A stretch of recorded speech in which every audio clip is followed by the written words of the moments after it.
Welcome to Basket Talks new episode. This is Mir Demir Demirer from Basket Talks. In this episode, we are with Basi Prokofyev.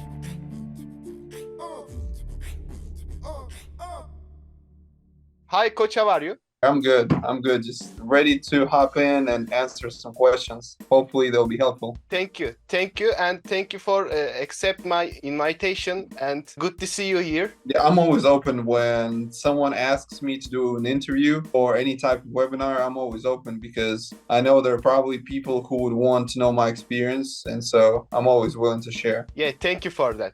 Let's start my question. I want to start my question. Mm-hmm. So first of all, when and where did you start to like basketball, and how has the process gone up to this point? I was 13 at the time, or 12 when I started playing basketball, and within first, I want to say 4 or 5 months, I already knew that I want to be a professional basketball player. I would say it just turned on right away from just hobby to having a goal where you really want to be a professional basketball player, and you understand that it's not fun. It's not just something that you do for fun. It's real hard work and a lot of hours spent. From that point on, within the first 6 months, I already knew who I want to be and just started going into the position where I can be a professional basketball player. What later translated into coaching. While I was still, even when I was a college player, at that time, I was working a lot on my own, and I had a couple of young players that I would always take with me. So you can say that at that age, I already started to kind of coach. You can say more mentor and coach people that you're training with, the younger ones. It just all transitioned to me being a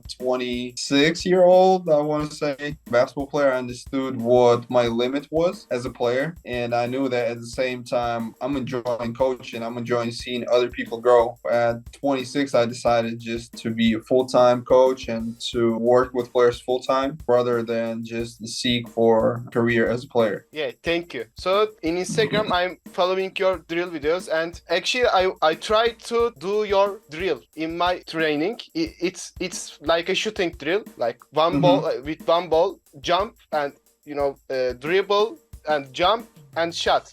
Okay. I saw that, and I train. Yeah, like I'm following your drill videos on Instagram and try to do almost. And first, I would you like to know how a player can train with you? There are different options. Well, one, for example, now I'm working as a player development coach for MBA team. That's Moscow Basketball Association, a professional basketball team in VTB League in Russia. You have to play for this team. I'm working with men's team. That's the main one I'm working with. And then on top of that, I'm working with senior women's team that are number 2 in the country now. And also just working with a couple of junior players who are 18, 19, who have real opportunities and who have talent to become very good basketball players, professional basketball players. So that's option number 1. Over the summer, I'm working with pretty much everybody, but most of the players are professional players. The only option when I take someone who is not professional is maybe you are, let's say you're a 15-year-old, really talented player, or you have size, you have something that will make you a professional basketball player and you really want to be a professional basketball player, then I'll take you. I'll get you in a group with younger pros or with someone who can be an example for you. I would say pretty much everybody can train with me who has the goal of playing professionally. So you have to be real serious about it. Yeah, thank you. And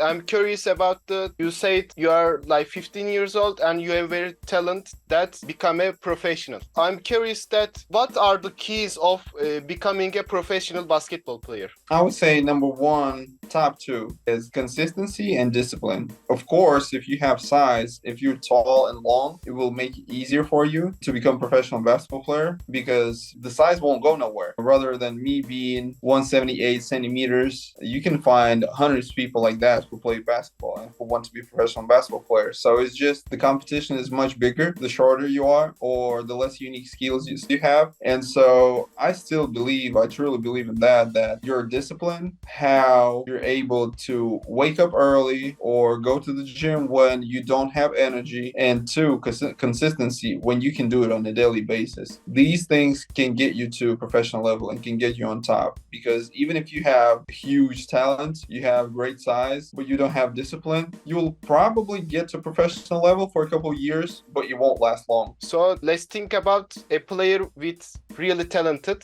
but don't have discipline, but you loved him. You know, you liked him basketball and personality.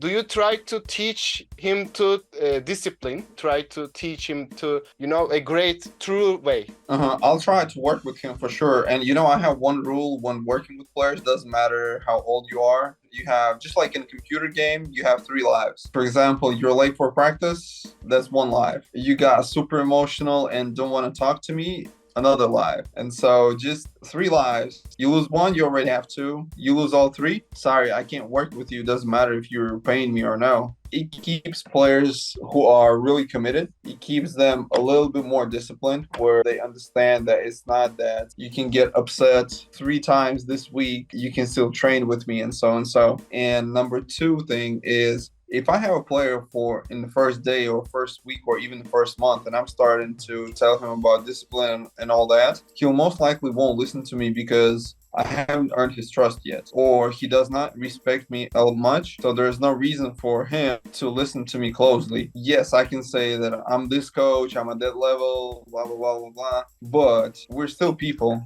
and I'm a person, he's a person, or she's a person. And personal skills, building personal relationships with players, where a player has trust in you, where he has respect, it will pay off later on, where you can really talk about discipline and teach it through the drills. Yeah, thank you. So, as you said, you work with players that all ages. And I want to ask that, how do you feel about training young athletes as they get older? I would say the number one thing, I don't work with all ages. I want to say the youngest one would probably be 13, maybe 12, depends on the level, what the kid is capable. Because to me, training kids, training someone who's 11, 10, 9, and working with junior pro or professional basketball players, these are 2 different jobs. These should be 2 different people. And so you can't say, I won't be as efficient with 9-year-olds as someone who has been working with 9, 10-year-olds. I'll probably be too boring for them, where they'll need to have more fun rather than me telling them about the footwork, how you can blow by one-on-one, or how you can increase your 3-point percentage. But I would say just starting with basics, and if we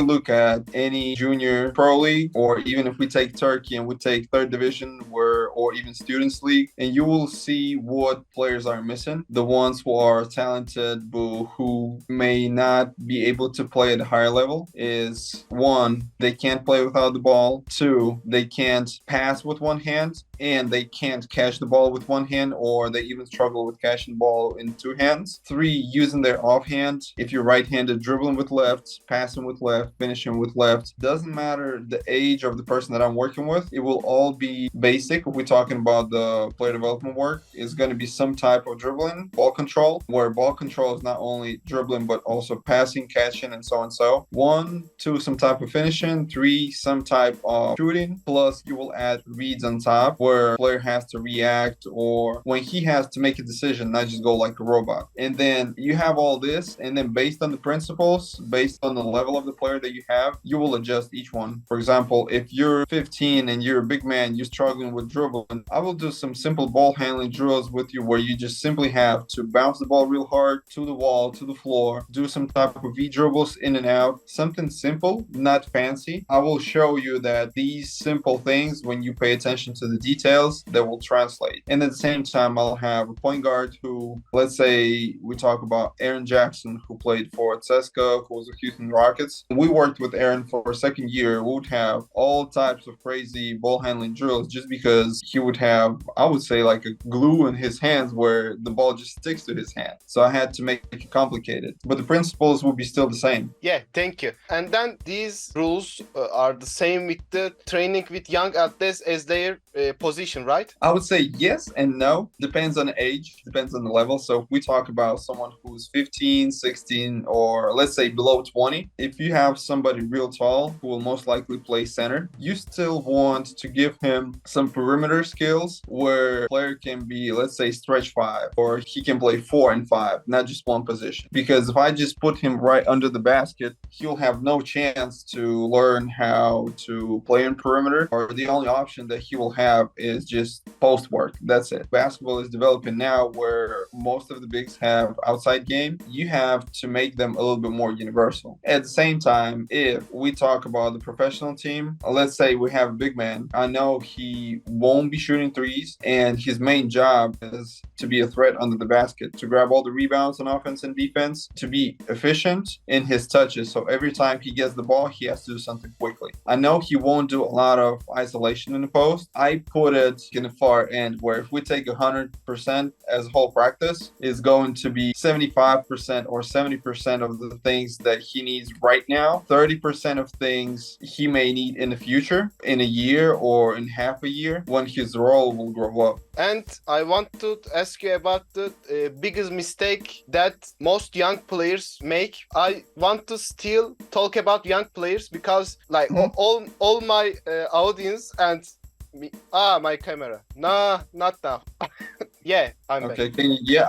I can see you. Because all my audience from European and young guys like me. And Okay. what is the biggest mistake that most young players make? They want to do all the fancy drills, the drills that look good. This is number one thing because of the social media, because you do something cool on social media, most likely it will get more views. And so you want to do some trick shots or whatever, or some 2-ball drills or 3-ball drills. Don't get me wrong. I also do 2-ball drills. I also do some crazy stuff, but I have a why behind. So everything that I would do, I can explain you why I do it. I can give you purpose. I can give you 2 purposes why I do this drill, each drill. Yeah. And if you don't understand something, just ask me, because it's not me conducting the practice and making you do everything like a robot. It's me giving something, teaching something. At the end of the practice, I don't want you just to be tired or feel that you just got better, but I want you to feel that you realized something at the same time. Number one mistake that most of the young players would do is just search for fancy drills. And everybody would respond like that, but this is why I want to give number 2, not planning the workouts and also not having a structure. I understand that if you're a 15-year-old or a 16-year-old, you may know how to structure the workout, but the good thing, you have internet and you can search for a lot of things and at least have something. That's 1.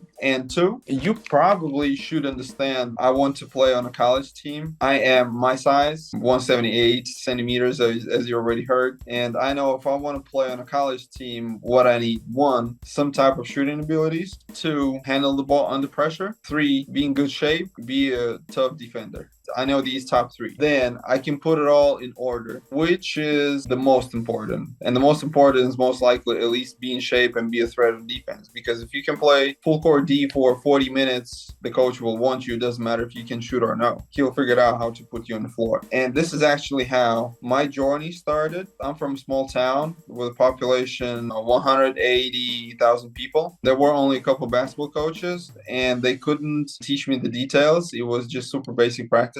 I knew if I want to play professionally or if I want to play in college in States, I have to progress myself, have to find a way to improve. But at the same time, if I can figure out how to be fit, be strong, how to be able to play 40 minutes without getting tired, then me traveling to US, it won't go nowhere. I'll still be the fittest person on the team. You can just prioritize knowing what top 3 things you need to work on. One thing I would say is be your own coach. For example, I was Aaron Jackson's coach. I was his personal coach for 2.5 seasons.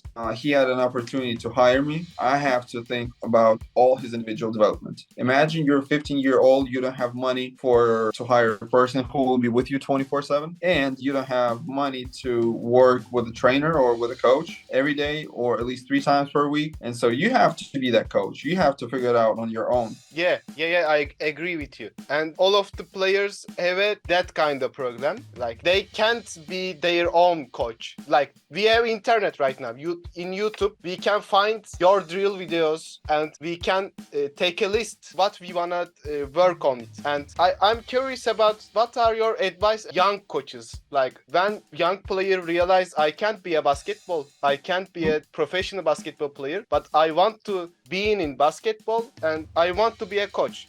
What are your advice to that peoples? Again, we go back to me telling you about be your mini coach. Now, when I look back at the workouts that I created for myself when I was getting ready to play in college, it was more than 10 years back in 2011. When I look at those workouts, I'm like this. I'm like, because they are crazy. They're, first of all, I was working out 4 times a day, and it will be at least 1.5 hour each workout or 2 hours each workout. So it's like 8 hours of work. Now I'm like, no, I understand why at 25 I started having like small injuries that can happen out of nowhere. And just like a car, when you drive in 100,000 kilometers, something just breaks. Another couple hundred thousand, something else breaks, and so on, so and so. The older the car is, more things will break over the time. But the good thing here was me planning my own workouts gave me some experience. Every month, the workouts that I planned for myself got better and better and better. You always want to improve your workouts just so you can get better as a basketball player. And so these are those perfect reps where you are responsible for yourself only. Let's say I have the zero experience and I'm training you. I'm just getting you through the crazy workouts for the next 2 months. You get in 2 or 3 injuries. It's my responsibility now because I gave you the whole workout and you got injuries because of me, because I was not adequate enough. I was not smart enough to scale the workouts. I would say to young coaches, try on yourself first, at least, where you'll have a better feel, and then find people who need someone to work with. It can be free. Doesn't matter. When you start, you have to work for free. Even now, I've been coaching. If we count the years when I was playing and training people, I've been working with basketball players for 9 years then. In 9 years, or after 9 years, even now, I'll still do something for free. That's okay. Yeah. It's more about my passion or what I want to do rather than me just earning money. Yeah. So let's move on to the final question. And yeah, my camera is... Yeah. And in your opinion, what are the must of basketball?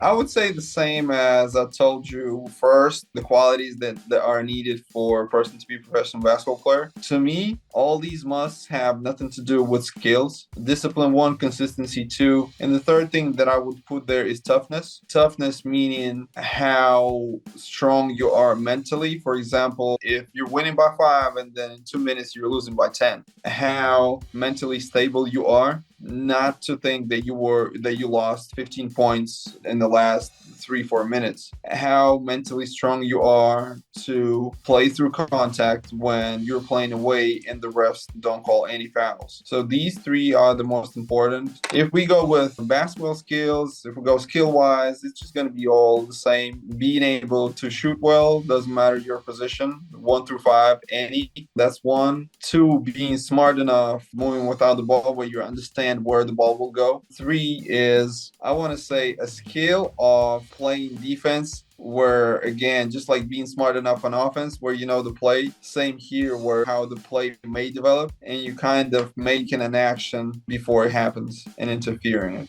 So thank you for all replies to my question and thank you for coming first of all. Yeah, you're welcome. I need to say sorry about my sorry. I'll have one more, the bonus one. Yeah. The bonus one would be to all the young players. Let's say you want to be a professional basketball player in the future.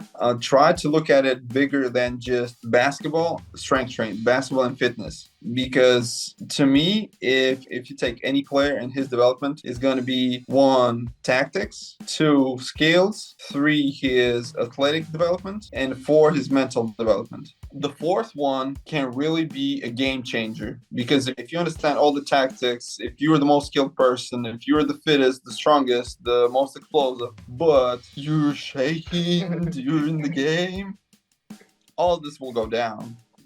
All this from 99 Overall, it just all go down to 40 or even 30. 40. Yeah. Yeah.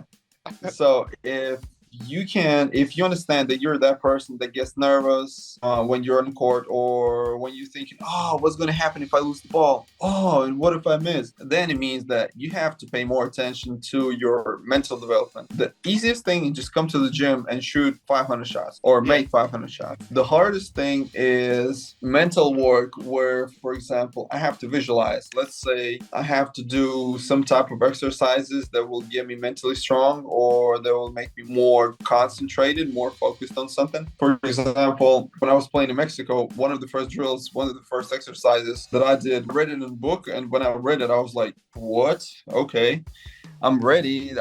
I'm committed. I know that it's my problem. I have to do it.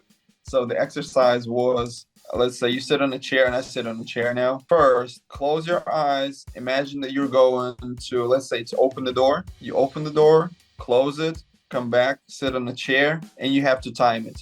You have a timer.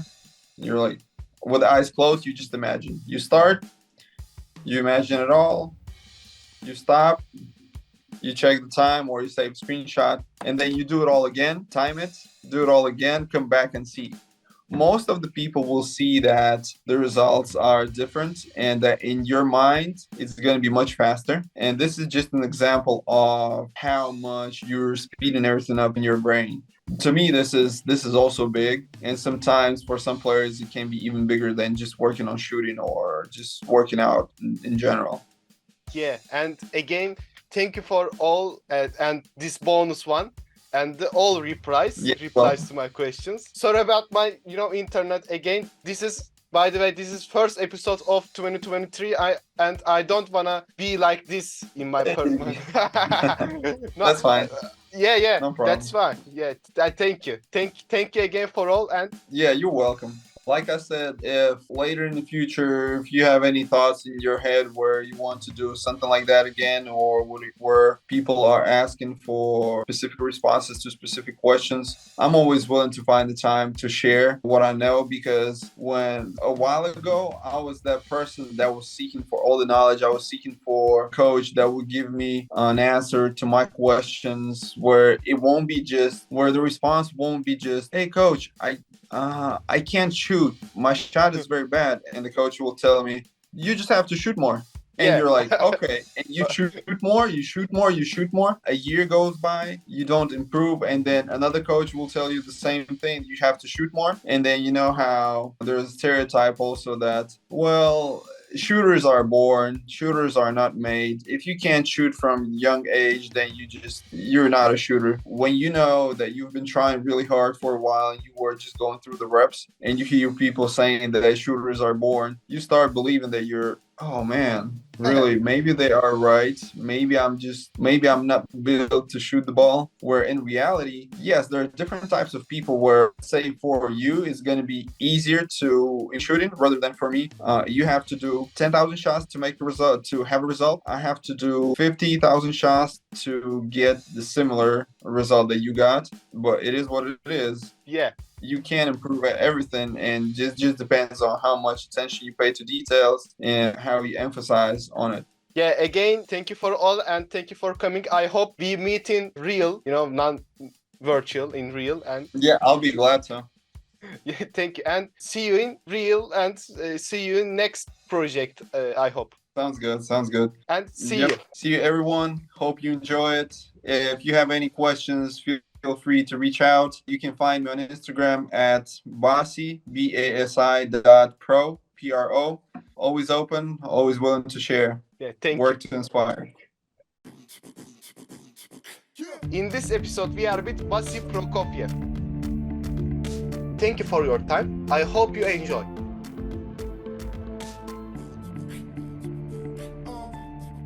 See you in next episode. Bye bye.